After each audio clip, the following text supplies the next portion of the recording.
Y ahí va, jueves 27 de noviembre, muchas cosas para contar, pero todo especialmente enfocado en algo de lo que ya venimos hablando, que es la industria argentina. Baja las persianas frente a la ola importadora y la caída del consumo.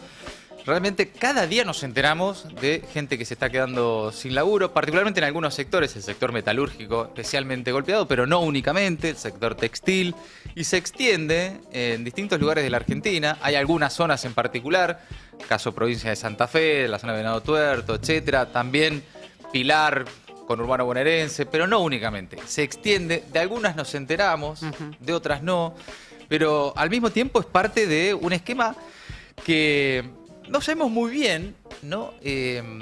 Porque está la discusión, obviamente, por estas horas, nosotros, por la forma de entender la Argentina y nuestras propias subjetividades, creemos que esto termina mal, ¿no? Que va hacia un lugar que ya conocemos, que es una película que ya vimos, a algunos les recuerda a Plata Dulce, a otros les recuerda a los 90, pero después vos tenés a un montón de economistas y parte del sistema político y del establishment muy entusiasmados, diciendo, es ahora, esto es así, pum para arriba, bullish la Argentina. Cuando querés acordar es Irlanda, ¿viste? Están como en eso.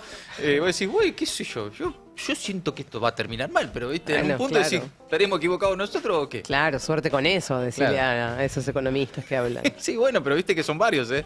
No, ya sé que son varios. Y también el sistema político, los gobernadores, el Congreso, se va ordenando, el establishment, están todos muy convencidos de que es por ahí que hay que meterle. Mientras tanto, en la vida real, todos los días te enterás de gente que se está quedando sin laburo y del proceso de desindustrialización que está viviendo la Argentina.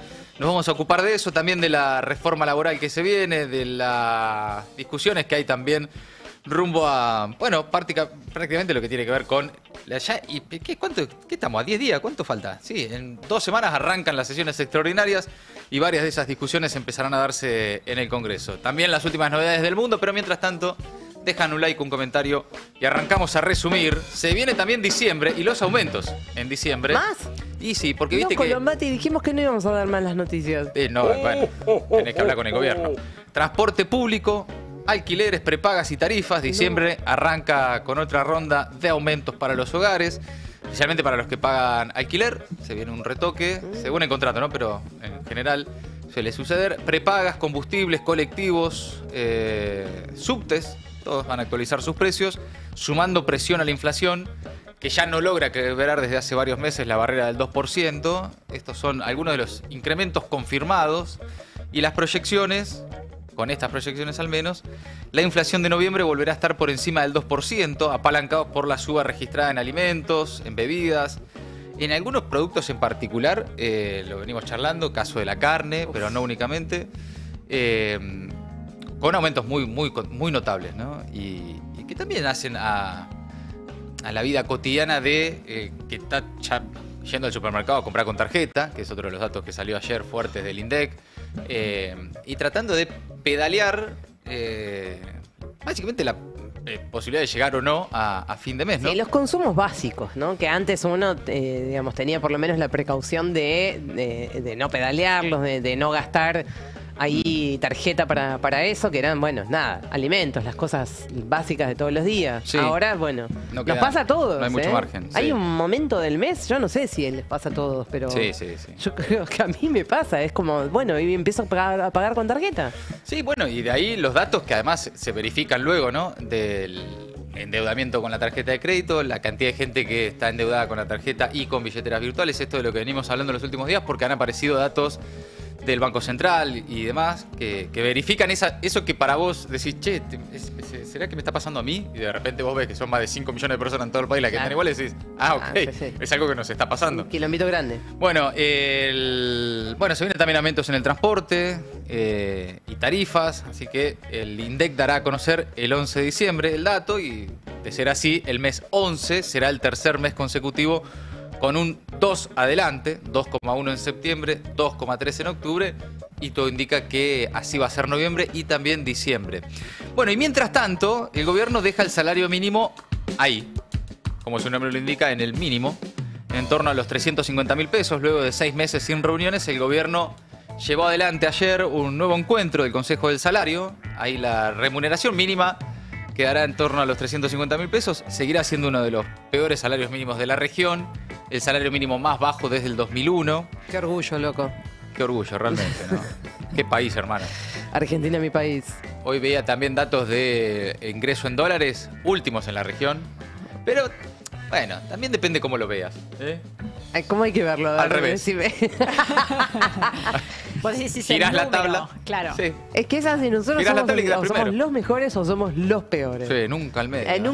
Nunca tibios. Nunca una cosita así por el medio, tranquilito. Sí. No. Estoy a favor de que cada tanto metamos una más. Sí, por Una, favor, una se tranqui, lo ¿no? veo. Sí, sí. Una media tabla. Una mitad de tabla, digamos. Puede ser, ¿no? Ni los mejores ni los peores, podemos No, más claro. o menos. Cada tanto en algo más o menos.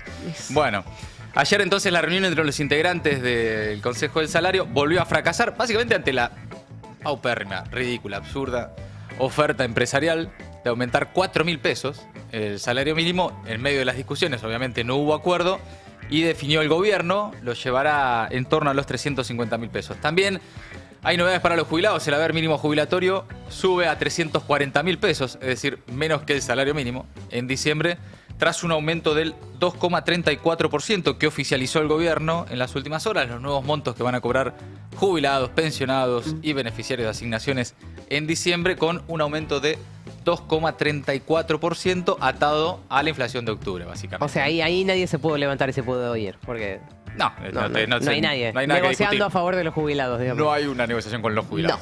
No. Salvo la forma en la que entiende el gobierno que es una negociación con los jubilados, que es darle por la cabeza todos los miércoles en la plaza. Mirá cómo te negocio. No sé si esa es la forma que esperaban los jubilados de que haya algún tipo de negociación. Bueno, el haber mínimo pasa a 340.000 pesos, mientras que también se actualizan la PUAM y algunas asignaciones, ¿no? Ventas en supermercados cayeron por sexto mes consecutivo en septiembre. Y acá tensión por el dato que mencionábamos recién sobre el endeudamiento con tarjeta o el pago con tarjeta en los supermercados. A ver, el dato oficial de INDEC, que las ventas en autoservicios mayoristas disminuyeron 13,1% interanual en septiembre. Es decir, comparado con septiembre del año anterior, cayeron 13%. Y 5,2% respecto de agosto, según el INDEC. Los libertarios dicen, no, pasa que la gente, como ya no hay inflación, ya no compran los mayoristas. No, el tema es que tampoco compran en supermercados. También cayeron en supermercados 0,8% interanual y 0,2% respecto al mes previo. Y además, el mismo dato del INDEC indica el tipo de pago, ¿no? Dice ventas a precios corrientes, formato de pago, etcétera. Y la mayoría está comprando con tarjeta de crédito. Sí. Después Sin tenés duda. tarjeta de débito también, ahí, palo a palo, con el efectivo. Y después otros medios también pisando fuerte, ¿no? Pero muchas compras con tarjetas de crédito. Claro. Ahora, En el supermercado, ¿eh? No, porque también, viste, a veces está la discusión, solo los datos. Hay que darle contexto a eso. Insisto, vos los ves en las redes, los libertarios dicen, no, el endeudamiento familiar o las sobrecargas en las tarjetas de créditos del último tiempo tienen que ver con que las familias están expandiendo su capacidad. Entonces, qué sé yo, renuevan, no sí, sé qué compran, cosa. compran en cuotas, por ejemplo, electrodomésticos, viajes. Sí, o los que tienen negocios familiares expanden su negocio familiar, invierten. Sí. No, es compra en supermercados, especialmente decir en comida. Ahora, el argumento anterior que decías que circula en las Sí. redes acerca de que como no hay inflación la gente no está comprando en los mayoristas. Claro. Que ¿alguien por eso les- cae la venta en los mayoristas. ¿Alguien les advierte que o les pregunta si saben a dónde se abastecen, por ejemplo, los negocios, los almacenes de cercanía? Claro, bueno. ¿A dónde se piensan que van a comprar? No, es que por eso, cuando vos contrastás los datos con la vida real de las personas, es donde se le empieza a complicar el argumento al gobierno, que lo mismo, ¿no? En estos días estaba en discusión si hubo crecimiento no económico. Entonces, pim pum, acomodaron unas variables del EMAE según el INDEC y listo, no hay recesión. Y vos todos los días te enterás que hay gente quedándose sin laburo. Entonces, de vuelta, está la discusión sobre los datos, discusiones metodológicas, discusiones técnicas entre economistas y qué sé yo, y después lo que vos percibís, verificás, las distintas realidades, ¿no? Y ahí es donde está el dato y después está la realidad. A veces se parece, a veces no. En este caso lo que demuestra es que sexto mes consecutivo de caída de consumo masivo, de venta en supermercados, ¿no? Y no es porque la gente está comprando por Mercado Libre, no, está comprando menos y está comprando con tarjeta de crédito, ¿no? Bueno, y mientras tanto, la discusión que se viene sobre, entre otras cosas, por ejemplo, la reforma laboral. Ayer hubo una reunión importante, el Consejo de Mayo, esta reunión que se da en Casa Rosada. El gobierno le puso fecha a la reforma laboral, pero no logró acordar con la CGT. Va a presentar el proyecto el 9 de diciembre, un día antes de que comiencen las sesiones extraordinarias. La reunión ayer en Casa Rosada, el Consejo de Mayo, parece que fue un poco más tensa, fue la última. Parece que se picó con se picó. Gerardo Martínez, ¿no? Sí, estuvo Sturzenegger y como que, bueno, hubo ahí algún... Mirá que para que se pique con Gerardo Martínez, ¿eh? Sí, o sea, sí. el nivel de... De cualquierismo. Bueno, Gerardo Martínez es uno de los extremistas del diálogo, ¿no? Sí. De la CGT. Se reunió ayer, bueno, fue uno de los tantos que se reunió, bueno, la pata sindical de ese Consejo de Mayo. Y a la salida fue muy crítico, dijo que no hay acuerdo. Habló con Mariano Martín en el Destape sobre el rol de Sturzenegger en la reforma laboral. A ver. Actuó como vocero de exministro. Hoy tuvimos la reunión, el representante del gobierno que actuó como vocero de exministro Federico Sturzenegger, quien una vez más expuso un planteo ideológico por encima del orden político, tratando de generar un posicionamiento de quitar derechos o de modificar ciertas condiciones en el marco de las leyes constituidas para precarizar las condiciones laborales y para que la variable de ajuste sean los derechos de los trabajadores. Nosotros una vez más reiteramos que ese no es el camino, pusimos en evidencia que para hablar de resolver el problema de la ecuación negativa que tenemos con la cantidad de informalidad que tenemos en Argentina, se necesita un modelo económico que apueste al desarrollo, a la producción, al crecimiento y al trabajo. Yo observo que prevalece el sentido ideológico, la matriz ideológica por el sentido de lo que debe representar para un funcionario tener una mirada de orden político en la defensa de los derechos colectivos. Yo creo que hay un planteo ideológico de demonizar la participación y el papel protagónico que tienen los sindicatos. Sí. Es muy difícil encontrar una lógica de discusión. No observo un para qué virtuoso, no veo un para qué que me genere una luz de esperanza. Y no lo dijo él Y a mí tampoco, no dijo, necesitamos que esto se termine para ir hacia tal lugar. ¿Él mostró algún horizonte? No se observa. Es necesario encontrar otro camino. Si es el único camino, entonces me parece que la verdad que observo que para adelante una situación de conflictividad no deseada por nosotros, pero que la realidad nos va a llevar a esa situación. Bueno, esa era la palabra de Gerardo Martínez. Luego de la reunión, ahí en Casa Rosada, hablando por teléfono acá en el Destape con Mariano Martín. Buena nota, porque, bueno, insisto, Gerardo Martínez, extremista del diálogo, ¿no? Dentro de la CGT, es como el canciller de la CGT. Uno de los que... En la CGT tenés distintas posturas, ¿no? Están los que dicen, che, ¿qué tenés que dialogar? Ya basta de mesas de conversación, hay que salir a la calle, un plan de lucha, están destrozando todo. Y los que dicen, no, si no dialogamos nos pasan por arriba. Bueno, fue hasta el límite del extremismo del diálogo Gerardo Martínez y volvió enojado. Imagínate el resto. Si Gerardo Martínez dice, y no, la verdad, me senté a charlar y viene Sturzenegger y no hay razones en la reforma laboral, no hay un proyecto, no hay una idea de país, es simplemente eliminar a los sindicatos. Bueno, es algo de lo que venimos hablando. Es el objetivo del gobierno con la reforma laboral. No que los que no tienen derechos los tengan, que los que están en la informalidad pasen a la formalidad. Nada de todo eso es verso. No, es eliminar la intermediación de los sindicatos y bajar salarios. Hay una arremetida, además de esa intención clara de bajar salarios, que es directamente que desaparezcan. Que los gremios desaparezcan. Bueno, eliminar los convenios colectivos de trabajo. La organización colectiva. La organización colectiva, Sí. absolutamente. Y que las paritarias sean por empresa. Bueno, Sí. listo, que no tengan más sentido los sindicatos. No. Es Obvio. el sueño húmedo de los Sturzenegger, del Fondo Monetario Internacional, ¿no? Y de parte del poder económico en Argentina. No todo, ojo, porque hay un sector del establishment, de los empresarios, que dicen, che, pero si las paritarias no funcionan, los convenios colectivos de trabajo no funcionan. Las veces, muchísimos sectores, ese verso de que hace 50 años que los convenios colectivos no se actualizan, Es mentira. está lleno de convenios actualizados. Y los propios empresarios muchas veces dicen, che, es la posibilidad que Sí. tenemos, incluso de ajustar salarios.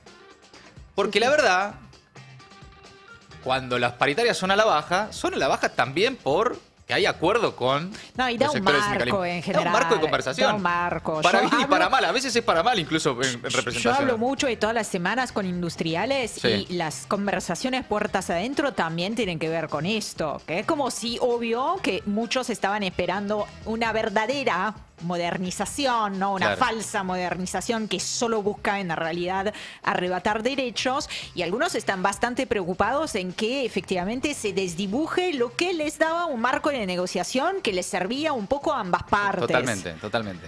Ahora vamos a meternos en qué contexto además se está dando esta discusión, que es la destrucción de la industria nacional.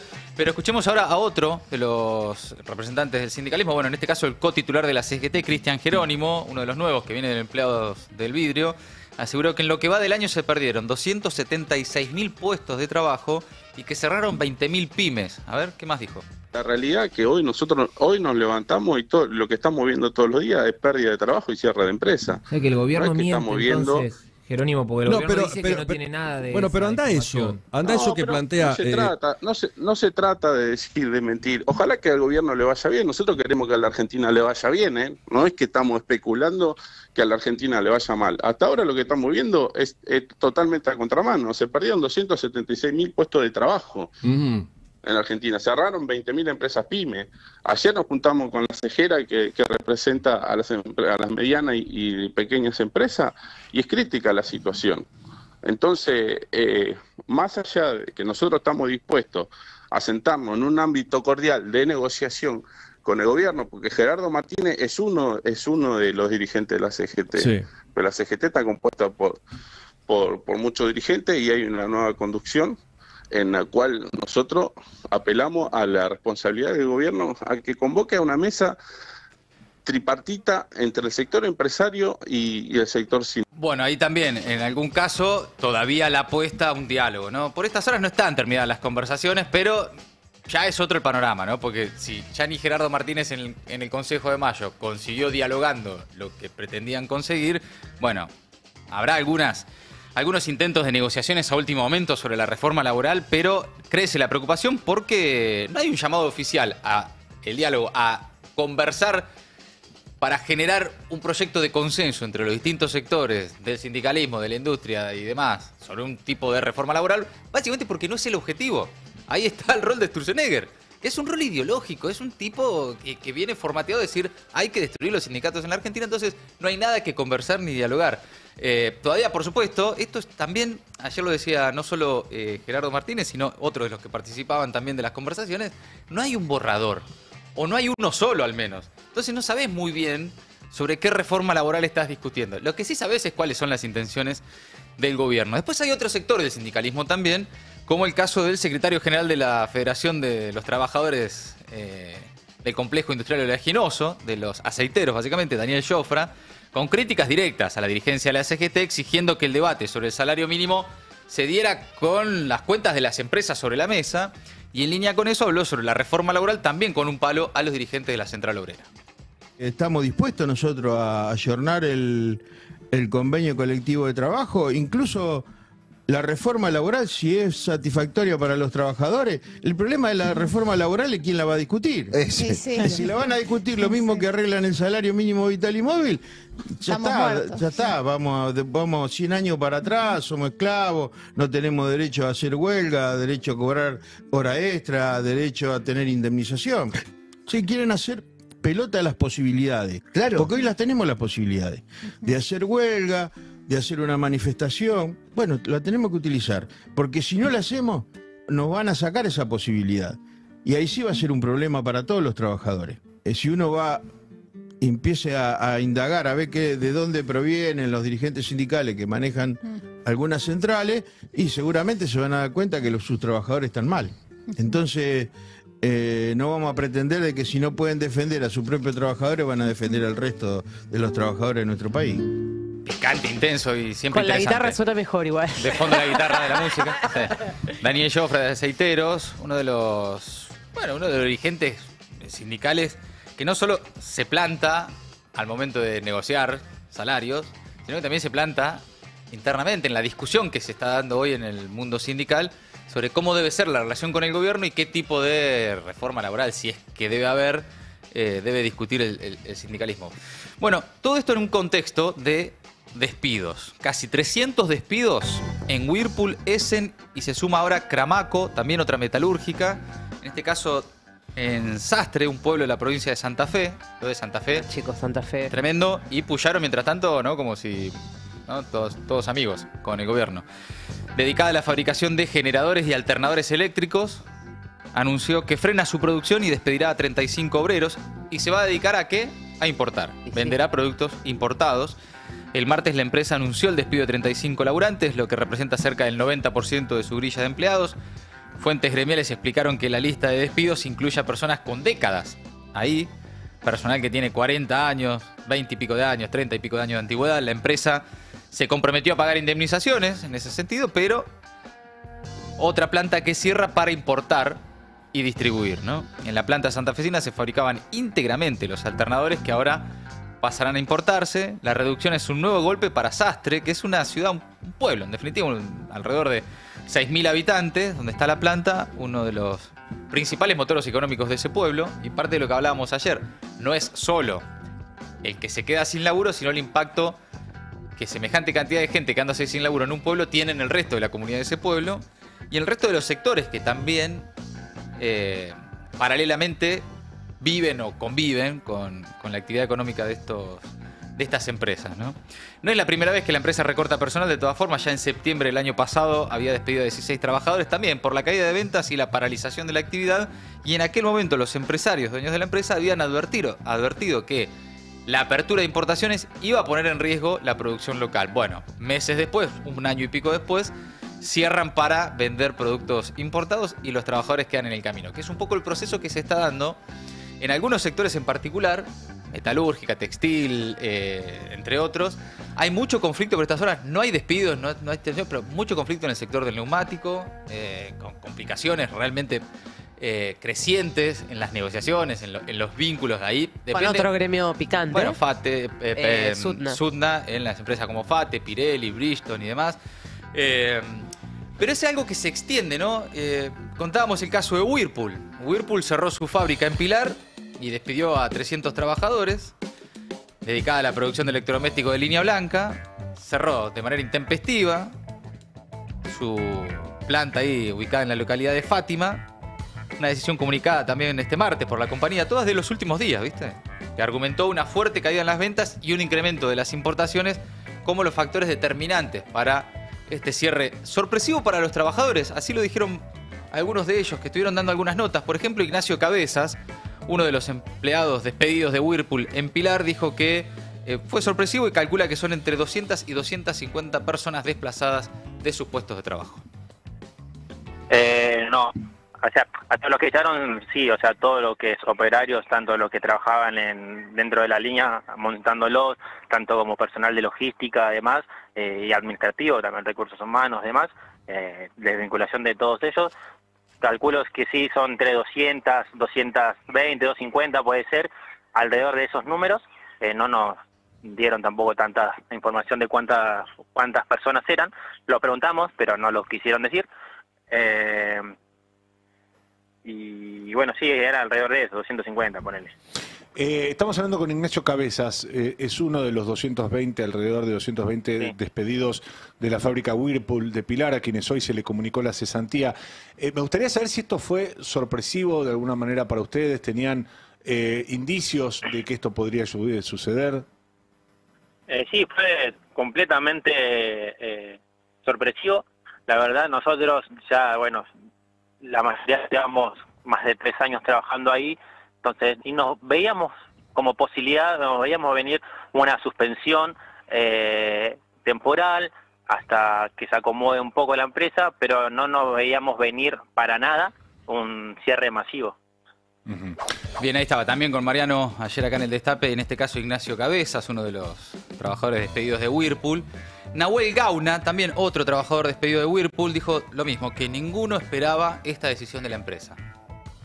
Nosotros creíamos que el escenario va a ser, bueno, nos van a suspender, no sé si 2 semanas, un mes, y saldríamos vacaciones el 22 de diciembre, y dijimos, bueno, no van a adelantar las vacaciones, nunca el cierre de planta, no se nos pasó por la cabeza justamente por la inversión que hicieron en 2022, creo que fue de 60 millones de dólares, dijimos no. invirtió mucha plata Whirlpool, tiene pensado, aunque sea, trabajar mínimo 10 años acá en Argentina. No, Sí. nos agarró la verdad de sorpresa. Creo que ninguno esperaba esta decisión de Whirlpool. Bueno, ahí está. Al mismo tiempo, esto lo hemos conversado acá, cuando hablábamos de las importaciones de todo tipo de productos, está obviamente la importación de Shein, Temu y todo lo que cada uno, incluso a través de su celular, puede estar trayendo de afuera, ¿no? El tema es cuando, decíamos, no hay una estrategia de importación. Claro. Dice, bueno, abrí, bajar aranceles, dólar barato, que entre todo. Entonces entran motos, heladeras, lavarropas, completos, terminados. Más de 4.000 productos distintos, de distintas ramas, de lo que se te ocurra, están entrando a la Argentina indiscriminadamente y de a montones. Y esto lo había advertido, lo contábamos, Paolo Roca.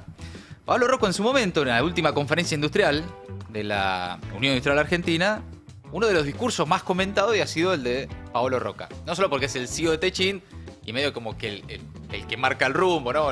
Son 2 o 3 los que cada tanto hablan Sí. y un poco todo el resto escucha como diciendo, a ver, ¿qué está viendo este tipo? Sí. Pues por algo está donde Y está. ya estaba, qué sé yo. y en ese momento ya estaba muy preocupado. Bueno, él hablaba de un desastre industrial y lo ponía justamente para graficar su preocupación, elegía el salto exponencial de la importación de heladeras y lavarropas.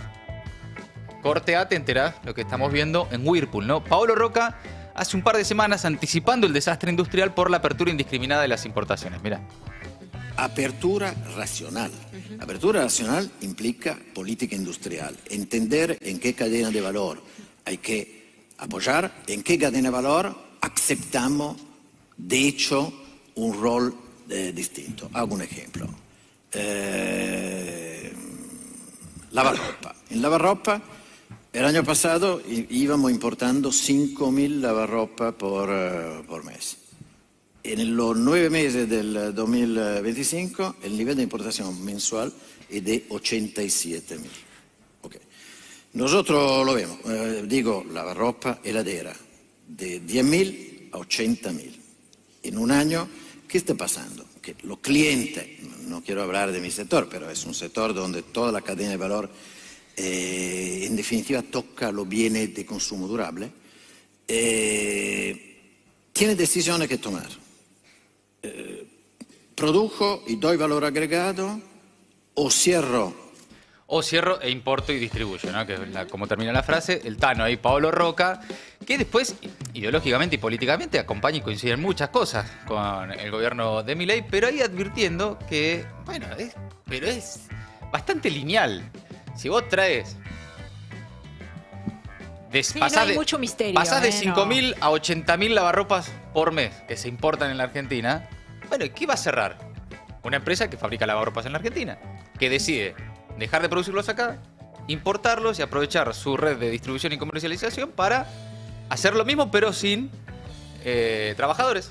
Lo que no deja de llamarme la atención es que es un gobierno que pretendía también volver al mundo y que va a contramano, incluso de sus propios aliados. Sí, Nadie claro, hace esto claro. de sacrificar en el altar de no sé qué cosa a toda su matriz productiva y su economía y su industria. Nadie. Todo el mundo está buscando la manera de ser Sí. parte de un mundo globalizado, multilateral, multipolar y un montón de cosas más, pero también proteger lo propio. Se discute en Europa, se discute en Estados Unidos, hacen campaña con esto. Eso no deja nunca de hacerme ruido, ¿no? En los planteos de este gobierno. Sí, justo lo único que no imitan de Donald Trump es la protección de la industria local. Del resto todo. Sí. Justo esa parte es como que del manual Sí. se lo olvidaron. Es inevitable volver a esa vieja publicidad que, aunque muchos no la hayan visto en vivo ¿De y la en silla, directo, decís? la de la silla. Ah, sí, Hablando claro. de la plata dulce, hablando de ese momento, de esa época que fue, digamos, durante la dictadura, el final de la dictadura, cómo se hacía campaña también en contra de la industria nacional y a favor de todo lo importado.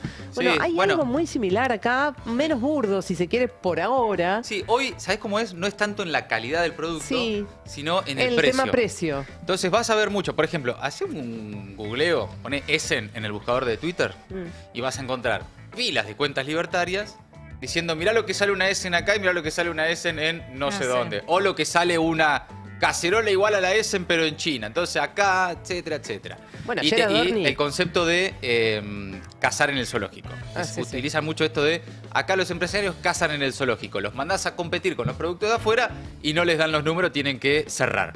Bueno, a veces no es culpa del, como le han dicho, proteccionismo estatal. En definitiva, ¿qué idea de país tenés? Andan en esa lógica, ¿no? No, por supuesto, están a pleno. Se me cruzó un Los corte... que cierran por estas horas son porque no tienen la capacidad de competir, es lo que te dicen. Claro, de Mariana Bray se cruzó un cortecito por las redes sociales. Eso dando vueltas, sí. Que, bueno, decía exactamente lo mismo. ¿Qué culpa tienen los consumidores por tener que pagar más? Y bueno, y si las fábricas tienen que cerrar porque se tienen que ayornar. Bueno, ahí, por ejemplo, vos tenés ni tanto ni tampoco, digamos, de alguna forma, ninguno de los extremos. Pero ahí, Paolo Roca, ¿qué decía?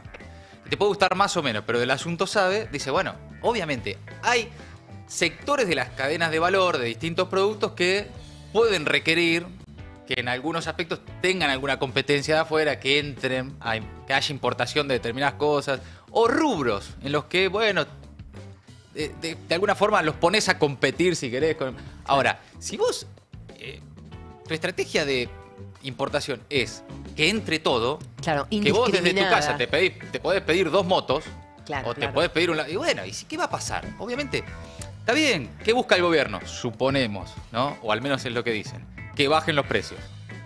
Entonces, esa es, bueno, que a vos te salga más barato comprarte una lavarropa afuera, que todo te salga más barato. Entonces, baja tu... Lo que pasa es que eso tiene que estar acompañado con otras medidas, porque si a vos el costo, digamos, lo que te significa producir acá en la Argentina, no puede competir de ninguna manera con lo que, digamos, significa, digamos, producir, no sé, en China, en Malasia, donde sea, es imposible. Si vos no acompañás eso con alguna otra medida, bueno, estás en el horno. Otra vez la película Plata Dulce. Otra vez. Vas a buscar la película Plata Dulce, que estaba esa tensión, ¿no? Entre los dos personajes principales, y uno ponía una financiera y el otro decía, ¿pero qué voy a traer? ¿De dónde? Camisas de Taiwán, decía. Bueno, es parte de la misma discusión. Es cíclica la discusión en la Argentina. Lo que dicen los que creen en este camino es que ahora sí, porque nunca antes había, qué sé yo, equilibrio fiscal con él. Te dicen eso, ¿no? Es casi una creencia. Del orden de la fe, decís. Es del orden de la fe, de creer en que esta vez sí va a terminar bien y no con toda la gente sin laburo. Esta vez sí vaya uno a saber por qué. Bueno, siguiendo con esto, y los despidos en las últimas horas, y los testimonios de los trabajadores, en este caso uno de la fábrica de ollas Essen, también en la ciudad santafesina de Venado Tuerto. Pero escuchen atención a lo que cuenta Pablo Cabrera, porque es el despido en primera persona, ¿no? Obviamente. Y el shock de decir, yo nunca fallé, yo siempre trabajé, etcétera, como si se tratara de algo, ¿no? Del mérito individual y no de un problema de modelo económico. Escúchalo. Ellos te despiden con un... Yo fui despedido por un... A ver, yo nunca les falté, siempre trabajé de la mejor manera. Es más, antes que me despidieron me halagaron, pero me despidieron. Claro. Es como si no hay una explicación como para decirte, bueno, hiciste esto mal o... No. Lo mío fue bastante injusto en el sentido de que yo nunca les fallé, estaba encantado. Yo estuve en la parte de logística y después me pasó en la parte de empaque, que le llaman ellos, donde se empacan todos los pedidos a la venta. ¿Los despidos están siendo por área? ¿Por qué te tocó a vos en este caso? Sinceramente, no sé. Supuestamente de lo que era logística pasamos 9 a empaque. Y bueno, de esos 9 volvieron a logística, porque es como si en lo que era logística, la mayoría eran todos contratados. Entonces sacaron todos los contratados, volvieron de vuelta de empaque a logística, lo efectivo que era, yo quedé afuera de eso. Bueno, ahí está hablando con 7K en Radio con vos, Pablo, ¿no? Uno de los trabajadores despedidos de Essen. Es muy interesante lo que sucede con este testimonio, más allá de la persona en particular, ¿no? Que es, yo nunca fallé, siempre trabajé, yo siempre cumplí. Esta idea, para bien y para mal, de que todo depende de tu propio mérito, ¿no? Claro, viene a abonar eso, ¿no? Y pobre pibe, no tiene nada que ver si él trabajaba bien o no. Acá lo que hay es un modelo económico que se cagan las empresas argentinas y los trabajadores argentinos. Y en el revoleo caen los que laburan bien, los que laburan mal, los que son más o menos comprometidos con su trabajo. No es el criterio. No es el criterio, no es que te echan porque no cumpliste. Te echan porque ahora los productos que vos producías se importan. Y ojo con esto, porque está a nada, en general, la conversación de decir, bueno, jodete por lo que votaste. Entonces, ¿qué sucede? Una cosa que también vi en las últimas horas, buscar las zonas en las que hay despidos Ay, y por ver Dios. cómo votaron esos lugares, ¿no? No me digas. Bueno, pero es que sucede. Entonces vos vas, no sé, hay despidos en Tierra del Fuego. Entonces, Tierra del Fuego ganó Milei. Hay despidos en Santa Fe. En Santa Fe que se jodan, que no sé qué sé yo, qué cuánto. En Pilar. Bueno, en Pilar ganó el peronismo. Entonces, ¿qué? Y ojo con eso, porque es muy violento. Yo no sé si a alguien alguna vez le pasó de quedarse sin laburo, seguramente. Durísimo. Es durísimo. Es una... supongo que toda la audiencia de Maldita y del Destape es una audiencia laburadora, son todos trabajadores, etcétera. En algún momento les habrá tocado que te llamen y te digan te quedaste sin trabajo, o que el dueño de la empresa se tome el palo y de repente te quedaste en la calle, etcétera. Y que vengan y te digan que es culpa tuya por cómo votaste, es muy violento. No solo es violento en términos humanos, personales, sino que es estúpido en términos políticos. Sí, sí. O sea, no lo vas a No vas a convencer, conquistar a nadie así. no lo vas a convencer nunca de que la próxima vez te acompañe o se acerque un poco, más o menos. Porque no te lo olvidas más. Lo pongo en primera persona porque me pasó. En su momento, cuando asumió Macri, me quedé sin trabajo. A vos te pasó en Radio Nacional. A muchos nos pasó en los medios que nos quedamos sin laburo. Yo me acuerdo puntualmente el caso del Grupo 23, grupo de medios, cuyo dueño eran Sergio Spolsky y Matías Garfunkel. Angelitos, sí. Sergio Spolsky, que además había sido candidato a intendente del Frente para la Victoria En Tigre. en esas mismas elecciones, que luego el peronismo pierde y, entre otros, Spolsky se toma el palo. Entonces quedamos todos en la calle. Y yo me acuerdo de quedarnos en la calle, compañeros, gente grande, compañeros que se estaban por jubilar, operadores, productores, todos, locutores. Terminamos haciendo radios abiertas, ollas populares, juntando Sí, pañales, juntando comida, donaciones. para muchos de los compañeros que su único trabajo era ese. Y de recibir en las redes sociales comentarios de jódanse por haber trabajado para. Y vos los mirabas y decís, pero flaco, ¿vos te das cuenta de qué estás hablando? Claro. El nivel de violencia que vos sentías en el cuerpo, porque te decían, jodete por haber trabajado para fulano. Entiéndase, un empresario kirchnerista que perdió Sí, el gobierno sí. y se tomó el palo y se fue. Vos decís, pero flaco, estamos hablando de gente que se está por jubilar, de gente que tenía Que acaba hijos de ser recién. padre. Yo tenía una nena de 6 Y sí. meses en ese momento y me había quedado en la calle. Y venían y te decían, jodete. Vos decís, pero realmente es tal el nivel de violencia que a mí por lo menos me quedó como aprendizaje personal Totalmente. de nunca más echarle la culpa a alguien que se queda sin trabajo por cómo votó. Decís, bueno, qué sé yo, el tipo capaz confió, pensó, imaginó, se cansó de lo anterior, por las razones que sea. Las razones de cómo uno vota son múltiples. Pero no hay nada más violento. Y lo digo porque se viene un proceso, ¿eh?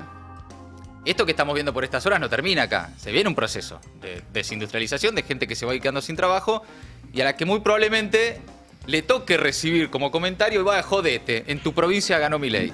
Y qué sé yo, capaz que no es la mejor forma. Primero que nada de ser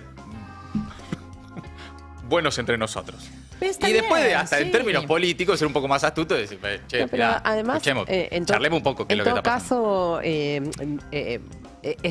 es esperable que cuando, digamos, si tuvieras la posibilidad de encontrarte con una persona con Sí. ese historial, digamos, con esta coyuntura de me acabo de quedar sin trabajo, votó a Milei, digamos, y con este discurso que acabamos de escuchar, lo que es deseable es que alguien pueda sentarse y tratar de explicarle que evidentemente no es que hay algo, digamos, que tenga que ver con el orden de lo individual, sino Claro. más bien, digamos, empezar a levantar un poco la cabeza y empezar a mirar a sus compañeros, a sus compañeras, a sus vecinos, a sus vecinas. Sí, ver que digamos, eso es parte de algo más, ¿no? tratar de que vuelva ese espíritu, esa cuestión que tanto nos hace falta y que tanto se ha perdido porque se está exacerbando cada vez más el individualismo, ¿no? Bueno, Pero eso es sí. parte, digamos, de el complejo o la compleja deriva a la que está yendo el mundo, Bueno. no solamente la Argentina. Totalmente. A alguien que se acaba de quedar sin laburo, ir y decirle, jodete pelotudo por cómo votaste, es profundizar esa Sí. Ese Pero esto individualismo, esa habla cosa de más- sálvese quien pueda, ¿no? Este tipo de todas formas de actitudes, Mati, habla más de uno que de quien recibe ese comentario. Termina afectando a quien lo recibe porque es la persona que se quedó sin laburo, etcétera. Pero Sí. ese tipo de pequeñas miserias humanas de la que uno goza, hablan más de quién las goza de aquellos que votaron Sí. tal vez a Milei. Me Tal parece vez esto- lo digo porque yo lamentablemente siento que está bastante generalizado eso. No, lo que pasa es que también es un clima instalado desde el gobierno. Claro. Hemos hablado en el post, digamos, después de las últimas elecciones, y acá mismo dije, siento algo raro en el cuerpo, en la piel, que nunca me había pasado, que han polarizado tanto el tablero y la situación es tan extrema en muchos aspectos que uno siente efectivamente que no tiene solamente a un vecino que votó distinto, sino casi un enemigo. Claro, claro. Me parece que esto es lo que Sí, baja. se horizontaliza el odio, ¿no? Totalmente. Y después esas actitudes que estás nombrando no empezaron con Milei, lo tuyo no, No, sucedió claro. con Milei. Entonces Claro, está ahí a flor de piel. Lo que pasa es que cuando lo habilita el gobierno, cuando lo habilitan desde el gobierno oficial y que también lo muestran con acciones concretas, ese desprecio hacia el otro, y bueno, termina teniendo esas consecuencias. Bueno, mientras tanto, los verdaderos responsables de esto se burlan de estas críticas. Por ejemplo, Luis Toto Caputo. Caputo defendió el precio del dólar, se burló de las críticas, tuiteó hace un rato, canchero así como es Caputo. Primer caso en el mundo de un programa económico que aumenta las cantidades exportadas a niveles récord con tipo de cambio entre comillas atrasado. Dice Caputo, con un gráfico que muestra el incremento de las ventas al exterior, pero claro, lo que no mencionó es que al mes al que hace referencia, septiembre, estuvo marcado por la quita de las retenciones a las agroexportadoras, lo que le dio el pico de liquidación exportable, ¿no? Entonces, varios de esos cuestionamientos, en definitiva, se apoyan en parte en esto de lo que estamos hablando, ¿no? Cierre de empresas, reemplazo de importaciones por importaciones de líneas de producción local, todo esto que estamos hablando, todo esto que se está conociendo por estas horas. Y el posteo del ministro además no permite discriminar cuáles son los sectores que traccionan ese aumento de las exportaciones que él celebra y tampoco obviamente acepta preguntas porque después va a lo de Majuli, obviamente Majuli no le pregunta por esto. Sin embargo hay informes privados, incluso las últimas publicaciones del INDEC, que dan cuenta de que el crecimiento se concentra en sectores básicamente con las ventajas competitivas derivadas del tipo de país que quieren, ¿no? Una economía sumamente primarizada, recursos naturales como la energía, vaca muerta y el sector agropecuario, ¿no? En definitiva, ese es el gráfico con el que cancherea Caputo mientras los trabajadores se están quedando sin laburo en la Argentina. Hasta ahí las últimas novedades locales. ¿Qué está pasando en el mundo, Ori? Vamos a viajar a Honduras, pero le propongo empezar con un par de noticias breves. Primero, decirle que Venezuela cumplió la advertencia y revocó los permisos de 6 aerolíneas, asunto que hemos tratado en los últimos días. Las acusa de sumarse al terrorismo de Estado promovido por Washington, ¿no? Acá citando textualmente, después de suspender rutas por la alerta de seguridad de Estados Unidos. Bueno, por supuesto que es una medida que tomaron las aerolíneas y que es una medida que dejó a miles de pasajeros varados, pero que además agravó el aislamiento aéreo de Venezuela en un momento extremadamente complicado para el gobierno venezolano, para todos los venezolanos, que es esa escalada militar en el Caribe. Noticia 2, esta nos lleva a Brasil para comentarles también brevemente que Lula aprovechó la promulgación de la ley que reduce impuestos a 15 millones de personas de clase media, era una promesa de campaña para enviar un mensaje político bastante fuerte después de la detención de Jair Bolsonaro y 4 generales. Dijo que Brasil dio una lección de democracia al mundo y destacó que la justicia actuó sin miedo y con rigor. Llamó entonces a las y los brasileños a recuperar la autoestima y a confiar en la solidez de sus instituciones. Y ahora sí, nos vamos a Honduras. Honduras que vota este fin de semana. Hay elecciones generales en Honduras y Donald Trump lo sabe. El presidente de Estados Unidos dijo que la democracia está en juego. Publicó un extenso mensaje en su red social. Dijo también que existe el riesgo de que Maduro y sus narcoterroristas sumen otro país a su influencia. Espero que el pueblo de Honduras vote por la libertad y la democracia, dijo Trump, y elija a Tito Afura como presidente, refiriéndose al candidato de derecha, por supuesto, exalcalde de Cusigalpa, Tegucigalpa, perdón, lo dije mal, del Partido Nacional. Ahí hay una ironía, porque habla de narcoterrorismo, pero justo el expresidente Juan Orlando Hernández, ¿se acuerdan, no? Sí. ¿Dónde está? Está preso en Estados Unidos por narco. Ah, mira qué curioso. Entonces, Claro, qué casualidad. todo queda ahí en familia. Las imágenes que estamos compartiendo son las imágenes de la visita de Xiomara Castro, la actual presidenta de Honduras, a México, donde se reunió con la presidenta de México, Claudia Sheinbaum, que pidió, la mandataria mexicana, que se respete la voluntad popular en Honduras.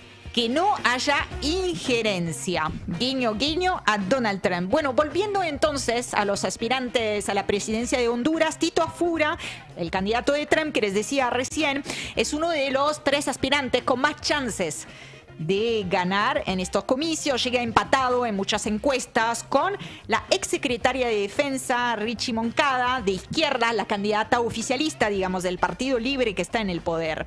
Bueno, Trump dice que Moncada admira a Fidel Castro y que en circunstancias normales los hondureños la rechazarían, pero afirma que los comunistas impulsan a una tercera candidatura, la de Salvador Nasralla, para dividir el voto de Afura, y que Nasralla, pese a haber sido aliado de Xiomara Castro, finge ser anticomunista solo para perjudicarlo. Bueno, él sí que tiene la posta. Donald Trump tiene la posta cuando se trata de comunismo, y estoy dibujando en el aire comillas. El pueblo de Honduras no debe ser engañado otra vez, dijo Trump. El único verdadero amigo de la libertad en Honduras es Tito. Tito y yo podemos trabajar juntos para combatir a los narcocomunistas y brindar la ayuda necesaria al pueblo hondureño. Mensaje del presidente de la primera potencia económica. A 4 días de las elecciones generales, estamos hablando de una nueva injerencia descarada. Estamos muy acostumbrados, pero no hay que normalizar que el presidente de un país, más todavía cuando se trata de Estados Unidos, con todo el poderío, toda la influencia que tiene, se meta en los procesos electorales de cualquier lugar del mundo, pero hablando de la región de estos países de América Latina, ¿no? A lo que justamente el Grupo de Puebla respondió en otro mensaje, en otro comunicado, diciendo: la soberanía del pueblo hondureño no se discute ni se tutela desde fuera. Rechazamos cualquier injerencia externa en su proceso electoral y defendemos el derecho de Honduras a decidir libremente su futuro con la misma independencia y respeto que exige Estados Unidos. Bueno, es parte de esa avanzada, ¿no?, de Washington sobre la región de la que venimos hablando con muchísimo énfasis.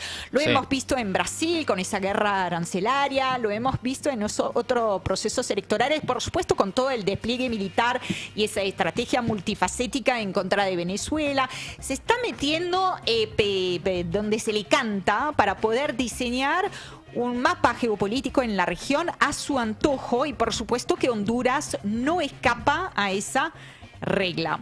Ahora, para terminar el viaje de hoy, les propongo que crucemos el Atlántico para hablar de lo que está sucediendo en Francia. Me parece revelador de un clima que se está viviendo en general en Europa. Emmanuel Macron, el presidente francés, lanzó un nuevo servicio militar voluntario de 10 meses que va a empezar en 2026, el año que viene, que arrancaría con 3.000 jóvenes y apuntaría a 50.000 hacia 2035, ¿no?, anualmente.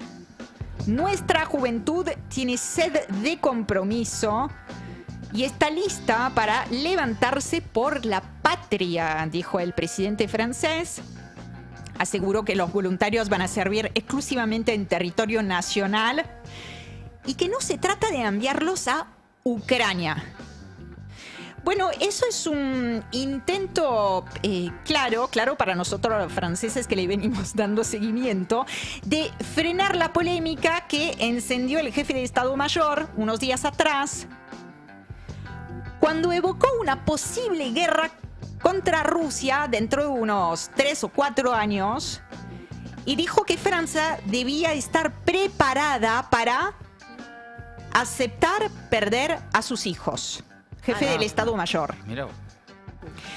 En ese sentido, Emmanuel Macron dijo entonces en ese anuncio de hoy mismo, de este jueves: el miedo nunca evita el peligro, la única forma de evitarlo es prepararse. Esto de verdad que habla mucho de un clima que se respira y que desde acá me parece que no estamos pudiendo dimensionar, lógicamente del mismo modo que desde allá no dimensionan lo que está pasando acá en la región, que es la proximidad, la cercanía con la guerra de Ucrania. Claro. Nosotros, digamos, lo vemos, ellos también por pantalla, pero quiero decir que un ataque a Venezuela es un ataque a la casa común, un ataque a Ucrania para muchos países también de Europa fue un antes y un después. Y ahora estamos viendo como esa retórica belicista acelerándose en muchos países. Y desde Bruselas incluso. Hoy, de hecho, 12 países europeos mantienen el servicio militar obligatorio y varios más ya están reactivando esquemas voluntarios justamente en relación directa con lo que es un deterioro, digamos, estratégico. Bueno, para terminar, simplemente decirles que en Francia, en otro orden de cosas, pero la Asamblea Nacional aprobó este jueves por unanimidad una nueva resolución en la que se insta al gobierno a oponerse al acuerdo de libre comercio entre la Unión Europea y Mercosur. Y esto antes de lo que debería ser una votación clave prevista, anunciada por Lula y prevista para el mes de diciembre. Amigos, amigas, hasta ahí el resumen imposible de Maldita Suerte.